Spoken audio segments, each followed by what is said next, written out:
There is a noticeable theme in the Quran where every time you read about the Pharaoh of Egypt, there is a particular trait that comes to the forefront every single time that played a major role in his demise, in his decline. What is the trait? Arrogance. Every time the Pharaoh is mentioned in the Quran, the description of arrogance is tailed with it side by side.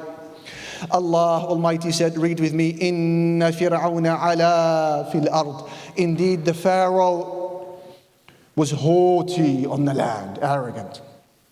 Allah Almighty said, Wa inna Fir'auna la'alim fil ard. The Pharaoh was arrogant on the land. Allah Almighty said, وَاسْتَكْبَرَ هُوَ وَجُنُودُهُ فِي الْأَرْضِ بِغَيْرِ الْحَقِّ. The Pharaoh and his soldiers were arrogant on the land without right. Allah Almighty said that Prophet Musa said, إِنِّي عُذْتُ بِرَبِّي وَرَبِّكُم مِّن كُلِّ مُتَكَبِّرٍ لَا يُؤْمِنُ بِيَوْمِ الْحِسَابِ. I seek refuge in my Lord and your Lord from every arrogant person who does not believe in the day of judgment. There you have it. Every time the Pharaoh is mentioned, his arrogance is underscored, which shows you that there are certain things that expedite the decline of nations and civilizations and individuals, by the way.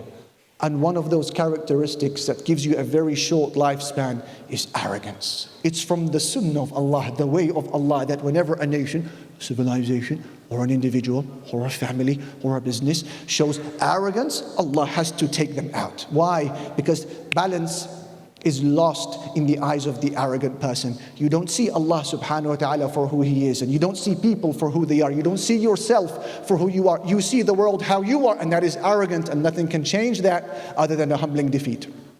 So Allah does not tolerate arrogance on the land.